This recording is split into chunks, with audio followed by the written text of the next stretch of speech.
This is another beautiful day at Kaiju Cooper Studios. Oh no.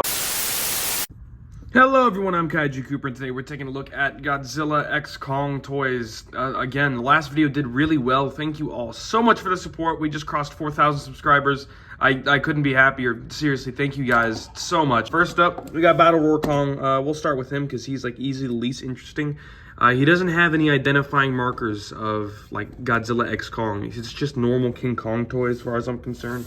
Although it is much better than the previous Battle Roar Kong, which I'm pulling out here. He's a... Oh my god, what did they do to him?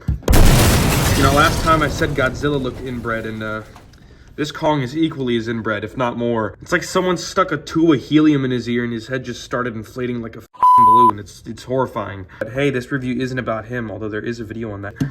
It's about this guy! He's looking much more accurate, but he's not looking as angry either. He looks mildly disappointed. He can roar.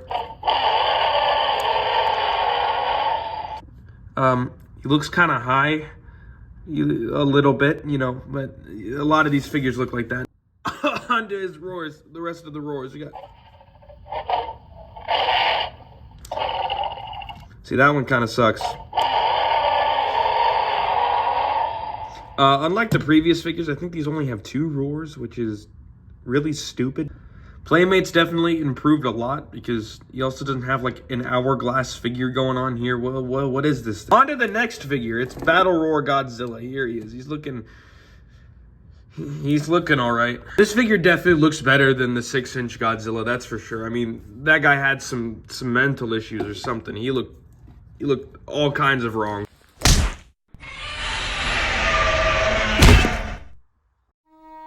Every year, 3,000 Godzillas are abused.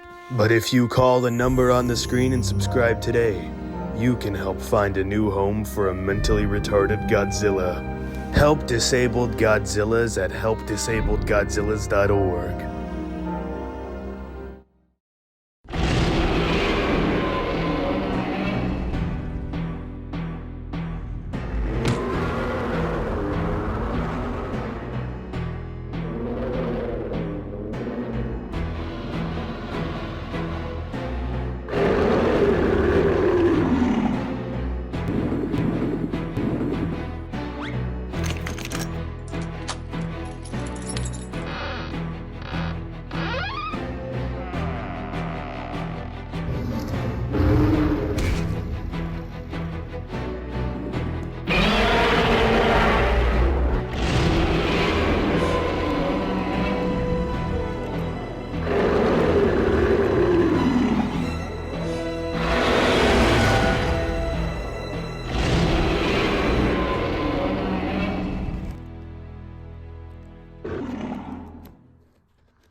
Sorry about that.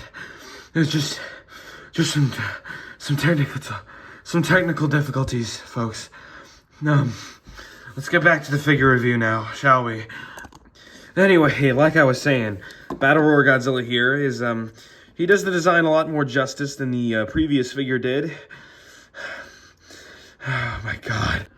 Although the design is still really skinny and built weirdly, it reminds me a lot of the 1998 Godzilla, and God knows Godzilla fans really hate that design. But this figure definitely does it better justice. It's still missing a lot of the sharper details in the face, but it's not that big of a deal. And I still love the way this figure looks, especially compared to the last guy. Oof.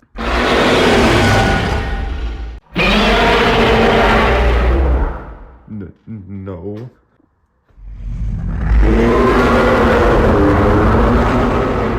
Okay. Jesus Christ, man. Very, very nice looking figure. I love the translucent plastic used here in the spines. Very nice looking. The paint on the tail is much better and matches the spines a lot better than the previous figure we took a look at. And The previous figure. Eyes are painted pretty good. He doesn't look like he's staring in two different directions. So that's nice. Still pretty small head proportionally. Looks a little bit weird. Pretty long atomic breath sound. That's cool, but there's no atomic breath piece. There's not a light in the mouth, so kind of weird that they included it. And as for the other one,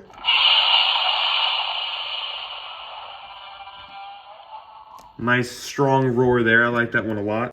Now on to our final figure, and that would be Kong. Giant Kong. It's literally just the smaller Kong figure, but bigger this time. Definitely contrasting with what they did with the previous giant figures. Previous giant figures were brand new molds with way less articulation that were also less fun as well, especially the Kong one. Also, they made him all black. I definitely think this was a better route to go with, because not only does it look a lot nicer, but we also get more articulation since they decided to do this. Although they did also use a different plastic, or it might be the same plastic, I don't know, but they budgeted out a little bit because his feet are hollow. Stick my finger in there all I want, you know, explores. Kong foot surgery game when, Playmates. Kong foot surgery game when. Alright, bringing in his little counterpart to compare here. They look pretty damn close, except for obviously the whole getup this Kong has going here. Both of them look pretty good. I like them a lot. Oh, there is one comparison. You might notice that his elbow has a swivel here. Swivel here. This guy does not, for some reason, which sucks because this limits arm posability a lot more than you might think, but it's not that big of a deal.